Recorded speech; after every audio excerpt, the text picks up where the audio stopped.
तहरीक आज़ादी के अंदर, मगर उसके साथ साथ कायद आज़म मोहम्मद अली जिन्ना ने कश्मीर को अपनी शहर कहा था, जगलर वेन। और आज पूरे पाकिस्तानी कौम ने भी देखा है कि जब मार्का हक हुआ है जिसमें अल्लाह ताला ने पाकिस्तान को फतह दी, मगर उससे पहले जो पहलगाम के अंदर हिंदुस्तान ने खुद ही एक दहशत गर्दी की और मासूम लोगों को मारा और उसका सारा मलबा कश्मीर की तहरीक आज़ादी के ऊपर डाल दिया, और उसके साथ साथ पाकिस्तान के ऊपर भी उसका इल्ज़ाम लगाया, ना कोई प्रूफ था, और जंग छेड़ दी और वाटर टेररिज्म शुरू कर दिया। तब स्टूडेंट्स, अवाम, यूथ, सिविल सोसाइटी पाकिस्तान की हर आवाज़ उठने लगी कि वाकई कायद आज़म ने जो कहा था जगलर वेन है। जगलर वेन इसलिए कहा था कायद आज़म मोहम्मद अली जिन्ना ने क्योंकि वहाँ से जो पानी आता है कश्मीर की तहरीक आज़ादी की वजह से, उनकी खून की वजह से, उनकी शहादतों की वजह से, किसी इंडस वाटर ट्रीटी की वजह से नहीं आता। और मेरा यहाँ पे जब भी मैं आती हूँ तो मुझे, क्योंकि एक रूहानी जर्नी है हम सब की तहरीक आज़ादी के साथ, क्योंकि लाखों शोहदा की कुर्बानियों की जिम्मेदारी है हमारे कंधों के ऊपर, और इस वक्त 5 अगस्त के बाद हमारी सारी की सारी जो क़यादत है वो जेलों के अंदर बंद है, उनको कत्ल किया जा रहा है, उनको जहर दिया जा रहा है, और ख़ास तौर पे यासीन साहब को फांसी घाट चढ़ाने की कोशिश की जा रही है। और जब वो भी यहाँ पर आए थे, वो फुटेज बहुत ज़्यादा वायरल हुई थी, जिस तरह वो यहाँ आके उन्होंने नफल भी पढ़े थे, शुक्राना भी किया था कि वो यहाँ पर आए, क्योंकि एक फ्रीडम फाइटर के लिए, एक हुर्रियत रहनुमा के लिए या हुर्रियत की तहरीक के साथ जुड़ना सबसे अजीम तरीन स्ट्रगल है। कौम की आइडेंटिटी या उसकी आज़ादी, उस नेशन को सॉवरेनिटी देना, तो इससे ज़्यादा खूबसूरत जगह कोई दुनिया में नहीं है जो ये मज़ार कायद है, जो ताकत जो मेरी रूह को, मेरे जिस्म को, मेरे दिमाग को मिलती है और हमारे मिशन को तक़वियत मिलती है यहाँ पे आके, कि उन्होंने अपनी सारी ज़िंदगी कायद आज़म मोहम्मद अली जिन्ना ने पाकिस्तान के लिए कुर्बान की। उन्होंने अपना हर एक लम्हा जो था वो पाकिस्तान की आज़ादी के लिए, उसकी सॉवरेनिटी के लिए। और जिस वक्त आज हम कदम रख रहे हैं यहाँ पे, हम कश्मीरियों को पता है, जो मकबूजा जम्मू कश्मीर के लोगों को पता है कि आज़ादी की कीमत क्या होती है। आप सबको भी मैं आज यही कहूँगी, मेरे भाई बहनों, बुज़ुर्गों, जितने भी हैं, कि जो इस वक्त लहर चल पड़ी है पूरी दुनिया के अंदर मोदी की और आरएसएस की, और जो दहशतगर्दी वो कर रहे हैं पाकिस्तान के अंदर भी, जिस तरह रॉ का नेटवर्क फैला हुआ है, चाहे वो बलूचिस्तान है, चाहे वो टारगेट किलिंग है कश्मीरियों की पाकिस्तान आज़ाद कश्मीर में, लाइन ऑफ कंट्रोल पे, वर्किंग बाउंड्रीज़ पे, और अभी हाल ही में जो ये जंग छेड़ी हिंदुस्तान ने, तो उसके अंदर हमने क्या देखा कि उन्होंने सिविलियन इलाकों को पूरे मुल्क के अंदर, और एक तो इनकी आर्मी भी जो है, इनकी फोर्सेस भी हैं, वेल इक्विप्ड होंगी, मगर वो उस तरह ट्रेंड भी नहीं है, तो उन्होंने हवाई फायरिंग हर जगह की, यहाँ तक कि उन्होंने डिफरेंट अफगानिस्तान तक उनकी हवाई फायरिंग चली गई। मगर उसमें हमने ये देखा कि उन्होंने जिस घिनौनी साजिश के तहत जो एक दहशत गर्दी के फॉल्स फ्लैग ऑपरेशन एक के बाद एक, जो इनका ट्रेडिशन बन गया है, उड़ी अटैक, पठानकोट, पुलवामा से लेकर मुंबई ब्लास्ट, कोई भी आप नेम उठा लें, ना कोई प्रूफ, ना कोई एविडेंस, और झट जंग की तरफ और झट फैटफ के दरवाजे खटखटाने लग जाते हैं। मगर आज दुनिया इनके दरवाजे खटखटाना चाह रही है कि लाओ, कोई प्रूफ है तुम्हारे पास, कोई एविडेंस है। तो इस वक्त पाकिस्तानी कौम को भी अच्छी तरह पता है कि जितना भी कोशिश हिंदुस्तान कर ले कि मकबूजा कश्मीर या कश्मीर की आज़ादी को दबाने के लिए एक छोटा सा भी इंसिडेंट मकबूजा कश्मीर में हो, तो पूरी दुनिया का जो अमन जो है वो पूरे खित्ते का अमन तबाह हो सकता है। हम अगर इकोनॉमी की बात करते हैं, हम रीजनल स्टेबिलिटी की बात करते हैं, सीपैक की बात करते हैं, अमेरिकन इन्वेस्टमेंट की बात करते हैं, इवन विद इन इंडिया अगर हम देखें, तो मुझे तो वहाँ की आवाम पे भी तरस आता है। अगर हमारे पास कायद आज़म मोहम्मद अली जिन्ना जैसे रोल मॉडल्स हैं, हुर्रियत की क़यादत जैसे, हम वहाँ पे देखते हैं कि जो खुद उनके जो ईस्ट इंडिया कंपनी के बाद जब इंडिया और पाकिस्तान बने और अनफिनिश्ड एजेंडा पार्टीशन का जो कश्मीर का जानबूझ के छोड़ दिया गया ताकि तड़पाया जाए वहाँ के मुसलमानों को और इस खित्ते में कभी अमन आए, तो आज वही मोदी, वही आरएसएस जिसने खुद गांधी का कत्ल किया था, जो इन्वॉल्व थे उसके अंदर, वो इस वक्त पूरे हिंदुस्तान की जो है कवर खोद रहा है और पूरे खित्ते के अंदर तबाही ला रहा है, बल्कि पूरी दुनिया में। अभी कल की खबर है कि बांग्लादेश के अंदर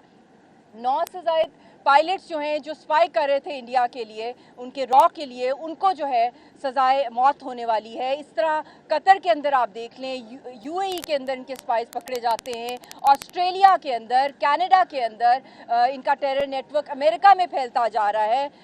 यूरोप के अंदर, यूके के अंदर। पाकिस्तान तो कब से जो है दुनिया को ये बता रहा है कि हिंदुस्तान क्या कर रहा है मकबूजा कश्मीर में। तो इस वक्त दुनिया को रियलाइज़ करना पड़ेगा इस 5 अगस्त पे, क्योंकि इस वक्त हमारे फील्ड मार्शल ने भी, हमारी आर्म फोर्सेस ने, हमारी स्टेट ने, हमारी पूरे मुल्क ने, हमारे मीडिया ने जिस तरह कश्मीर पे जो ये जंग लड़ी और जिस तरह इसके अंदर मार्का हक को फतह मिली, इसी स्पिरिट के साथ हम लोगों को जो सीज फायर हुआ और इंटरनेशनल इस्टेब्लिशमेंट, इंटरनेशनल वर्ल्ड मजबूर हुए कि उन्होंने कहा कि जो असल मसला है, जो असल मुद्दा है वो कश्मीर का है। तो यहाँ पे आने का मकसद ही ये है कि दुनिया को पैगाम दिया जाए कि जो स्पिरिट है कायदे आज़म मोहम्मद अली जिन्ना की, जो सोल है उनकी स्ट्रगल का, और जो शेरक जो इस वक्त कटी हुई है, मैं पाकिस्तानी अवाम से, कश्मीरियों से, जितने भी दुनिया भर में हमारे ओवरसीज़ हैं, डायस्पोरा है, और दुनिया भर में वो लोग जो आज़ादी की बात करते हैं। और मैं ये भी साथ साथ कहना चाहती हूँ कि मोदी को बहुत शौक है कि वो हर आज़ादी पसंद को दहशतगर्द करार दे, हिंदुस्तान की सरकार को। अगर यही बात है तो फिर महात्मा गांधी को भी कहें, नेहरू को भी कहें। अगर हर फ्रीडम फाइटर दुनिया भर के अंदर जो है जिसकी वजह से कौमों को शनाख्त मिलती है, तो फिर स्टैचू ऑफ लिबर्टी के सामने भी ये दांत निकाल के जो ये मोदी खड़ा होता है और वहाँ जाके बड़े बड़े सरमन देता है गांधी के स्टैचूज़ के सामने। तो अभी जो ईस्ट इंडिया, मुझे तो यही लगता है कि ये तो गुलामों के गुलाम है जो इस वक्त इनकी सरकार है। ना सिर्फ ये कश्मीरियों के लिए नस्लकुशी करें, बल्कि जो कुछ ये कश्मीर में करें, 10 लाख से ज़ायद हिंदुस्तान की दहशतगर्द आर्मी है, ड्रैकोनियन लॉज हैं, वहाँ पे लाखों की तादाद में निहत्थे कश्मीरियों को जेलों के अंदर कत्ल किया जा रहा है, टॉर्चर किया जा रहा है, जाली मुकदमों के अंदर जो है उनको फंसाया जा रहा है, सर्च ऑपरेशंस किए जा रहे हैं, घरों से निकाल के उनको बाहर फेंका जा रहा है। 50 लाख से ज़ायद जो है इस वक्त जो कश्मीरी हैं, इंडियंस हैं, उनको वहाँ के डोमिसाइल्स इशू किए जा रहे हैं एक डिस्प्यूटेड टेरिटरी के। आज़ाद कश्मीर का जो डेमोग्राफिक्स है उसको प्रोटेक्ट किया हुआ है। यहाँ कोई पाकिस्तानी जो है उसके पास वोटर राइट नहीं है, ना डोमिसाइल ना स्टेट सब्जेक्ट है, ये अंडर यूनाइटेड नेशंस फॉल करता है। तो जब तक कश्मीरियों को उनका हक़ खुद इरादियत नहीं मिलेगा, कश्मीरियों को उनका right to self determination United Nations की करारदादों के मुताबिक नहीं मिलेगा, ये मसला कभी हल नहीं होगा। मैं ग्लोबल पावर से भी आज के दिन अपील करती हूँ कि हम थैंकफुल हैं प्रेसिडेंट ट्रंप के कि उन्होंने सीज़ फायर का एक बहुत वाइटल रोल प्ले किया, और उसके अंदर इंस्ट्रूमेंटल रोल हमारे फील्ड मार्शल साहब का भी था, और उन्होंने जो रोल प्ले किया ईरान इजराइल सीज़ फायर के अंदर। मगर ये सीज़ फायर्स तब तक इंटैक्ट रहेंगे, तब तक इनका मीनिंग रहेगा अगर जो असल मसले हैं वो कश्मीर और फ़लस्तीन का मसला है। मेरे भाइयों बहनों बुज़ुर्गों, मेरी माओ बहनें, आप सबको मैं ये कह रही हूँ कि ये पॉज बटन जो इस वक्त चल रहा है, किसी भी वक्त किसी भी किस्म की हिंदुस्तान दहशतगर्दी कर सकता है। जाफर एक्सप्रेस से लेकर हर जगह पे जहाँ कहीं पाकिस्तान में आज़ाद कश्मीर में दहशतगर्दी हो रही है, उसके पीछे हिंदुस्तान के हाथ हैं, चाहे वो BLA की सूरत में हो, चाहे वो टारगेट किलिंग की सूरत में हो। तो हम लोगों को इस वक्त सारी एज वन कॉम यूनाइटेड होके, चाहे जो भी हमारे पॉलिटिकल इंटरनल व्यूज़ हैं, मैं सबको रिस्पेक्ट करती हूँ, मगर आज के दिन हम सबको एक कौम होके, जिस तरह आप सब खड़े हैं पूरे मुल्क के अंदर, पूरी दुनिया में आप लोग खड़े हुए हैं, एक आवाज़ होके दुनिया को ये पैगाम दें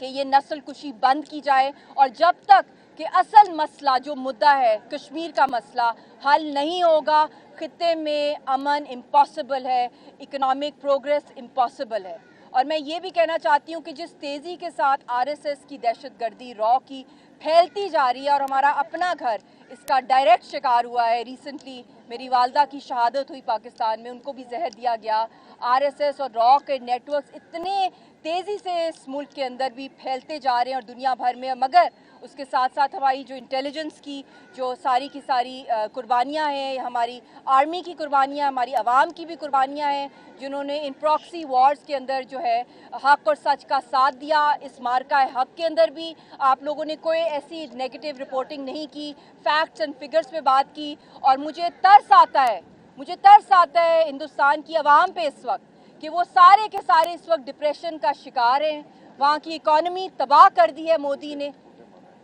بھوکے مر رہے ہیں, نہ ان کے پاس نوکریاں ہیں, اور ان کو لارے دے کے جھوٹے نعروں پہ, ہندوتوا کے نعروں پہ مذہب کا کارڈ لگا کے وہاں پہ اینٹی مائنورٹی بلز پاس کیے جا رہے ہیں. کون سے قوانین جو ہیں, لاو جہاد جو ہے, uniform civil code, anti minority bills, مسلمانوں کو ٹارگٹ, کرسچنوں کو ٹارگٹ, سکھوں کو ٹارگٹ, دلتوں کو ٹارگٹ, اور جو ماڈریٹ ہندو ہیں ان کو بھی ہندوتوا کی طرف کہتے ہیں آؤ گے, اگر نہیں آؤ گے تم لوگوں کو بھی ہم لوگ جیلوں میں بند کر دیں گے تمہاری آواز. تو چاہے جتنی بھی سول سوسائٹی ہو انڈیا کی, اس وقت میں جو فیوچر انڈیا کا دیکھ رہی ہوں وہ بدترین فیوچر ہے. اور ان سب کو میں یہ پہلے بھی ہم کہتے تھے, ہماری حریت کی قیادت بھی کہتی تھی کہ ہندوستان کی عوام اگر کشمیریوں کے لیے نہیں نکلے گی تو ایک دن ان کا حال ہم سے بھی بدتر ہوگا. اگر یہ حق اور سچ کا ساتھ دیتے اور کشمیر کی جان چھوڑتے, 10 لاکھ سے زائد وہاں پہ فوج ہے, اربوں خربوں کا خرچہ وہاں پہ کر رہے ہیں, اور آج تک کشمیریوں کو جو ہے ڈرا نہیں سکے, دھمکا نہیں سکے. 16 سے زائد انٹیلیجنس وہاں پہ ان کے یونٹس ہیں, انہوں نے ہر حربہ استعمال کیا ہے کشمیر کو کسی نہ کسی طریقے سے اس کو قبضہ کرنے کی, مگر وہ ناکام ہوئے. میں ہندوستان کی عوام سے بھی آج کہنا چاہتی ہوں, نکل آؤ سڑکوں پہ, عوام نکلے, ریلا نکالو, شور نکالو. یہ تو تم سب لوگوں کی کھلی قبریں کھود رہا ہے, خود تو اس کو مرنے کا شوق ہے. یہ تو مینٹلی ریٹارڈڈ آدمی ہے جو ہندوستان کا اس وقت پرائم منسٹر ہے, اور یہ ایک پاگل آدمی کے ہاتھ میں نیوکلیئر کمانڈز ہیں انڈیا کی, اور نہ صرف یہ انڈیا کو تباہ کرے گا بلکہ پورے خطے اور دنیا کی تباہی کا مرکز ہے. اس کو فوری طور پہ انڈین عوام جو ہے پاگل خانوں میں ایڈمٹ کرائے. یہ وہ مودی اور یہ ہندوستان کی سرکار ہے, what goes around comes around. جب تم نے ہندوستان کی سرکار نے یاسین ملک کو, ایک اتنے بڑے لیڈر کو, پاگل خانوں میں بند کیا, کپڑے اتار کے اس کو ٹارچر کیا, 3rd ڈگری ٹارچر پاگل خانوں میں کتنا عرصہ رکھا, اور آج ہم کیا دیکھ رہے ہیں کہ تمہارے سروں کے اوپر ایک پاگل مسلط ہو گیا ہے جس نے پورے ہندوستان کو تباہ کرنا ہے. ابھی بھی وقت ہے, عوام وہاں نکل آئے. میں تو ہم لوگ کشمیری قوم ایک ایسی قوم ہے جس نے ہمیشہ بھلا ہی کہا ہے, اور پاکستان نے بھی ہمیشہ یہی کہا ہے کہ ٹیبل پہ بات کی جائے, پرامن طریقے سے بات کی جائے, ہیومینٹی کو ٹارگٹ نہ کیا جائے, انٹرنیشنل پرنسپلز کو رسپیکٹ کیا جائے. تو اب میں یہی اپیل کروں گی دنیا سے بھی کہ اب وقت آ گیا ہے کہ ہم لوگ اس کی فائنل سیٹلمنٹ کی طرف جائیں. ہمیں کوئی ڈائلاگ بازی ایسی نہیں چاہیے جو صرف فوٹوز اپرچونٹیز ہوں, جس میں کرکٹ ہو رہا ہو, جس کے اندر کراس کلچرل ڈپلومیسی ہو رہی ہو, سپرفیشل ٹریڈ ہو رہا ہو. ہمیں اصل مدے پر آنا ہے, اور اصل مدعا یہی ہے کہ کشمیر کا مسئلہ ان کی امنگوں کے مطابق حل کیا جائے. اور آج وہ دن ہے جس دن ایبروگیٹ کیا گیا آرٹیکل 370 اور 35A. ان کے اوپر تو ڈائریکٹ جو ہے اکنامک سینکشنز لگنی چاہیے, اور ڈیفینس سینکشنز. اور جو ممالک ہندوستان کے ساتھ ڈیفینس ٹریڈ کر رہے ہیں, میں ان کو بھی وارن کرتی ہوں کہ ایک تو یہ نالائق ہیں, یہ ٹرینڈ بھی نہیں ہے جنگ کا, ان کو کچھ اسٹریٹجیز کا پتہ ہی نہیں ہے, اور اس کے ساتھ ساتھ یہ ویپنز ان کے ہاتھ میں ڈالنا, یہ پیلیٹس یوز کرتے رہے نہتے کشمیریوں کے اوپر. یہ ہر طرح کے ویپنز کے اوپر خرچہ کریں اور اپنی عوام کو جو ہے اور پورے خطے کی اور کشمیر کی نسل کشی کریں. اور میری بیٹی رضیہ سلطان جو دودھ پیتی بچی تھی, یہ 1.5 ایئرس کی تھی. جب ہم سینٹرل جیل میں یاسین صاحب کو سری نگر میں ملنے جاتے تھے تو بچی کو بھی ٹارچر کیا گیا, اس کو بھی پیمپرز پھاڑے گئے, اس کے بال کھینچے گئے, اس کا دودھ پھینکا گیا جب یہ اپنے باپ کو ملنے جاتی تھی. تو اس نے تو بچپن سے جدائی دیکھی ہے اس بچی نے, ہم بھی ترس رہے ہیں. یا آج میں آئی ہوں قائد اعظم محمد علی جناح کے مزار پہ, اور میں نے رو کے دعا بھی کی ہے کہ اللہ ایک دن آئے کہ اسی طرح کشمیریوں کی آزادی ہو, اور وہ بھی آزادی سے سانس لیں جس طرح قائد اعظم محمد علی جناح کو جو اللہ نے یہ نصیب کیا. اور یہ علامہ اقبال کا خواب تھا, اور وہ بھی ایک کشمیری تھے جن کو خواب آیا تھا پاکستان کا. تو اب وقت آ گیا ہے کہ کسی پاکستانی کو بھی خواب آئے کہ کشمیر آزاد ہو. کرو بیٹا. السلام علیکم. السلام علیکم. میں رضیہ سلطان ہوں, اور میں آج قائد اعظم کے مزار پہ آئی ہوں کشمیریوں کے لیے دعا مانگنے کے لیے. آج 5 اگست ہے, جس دن پہ انڈیا نے ایبریگیٹ کیا تھا آرٹیکل 370 اور کشمیر کی لائف لائن کاٹی تھی. قائد اعظم محمد علی جناح پاکستان کے فاؤنڈر, اسی طرح میرے پاپا محمد یاسین ملک قائد اعظم بھی ہیں کشمیر کے.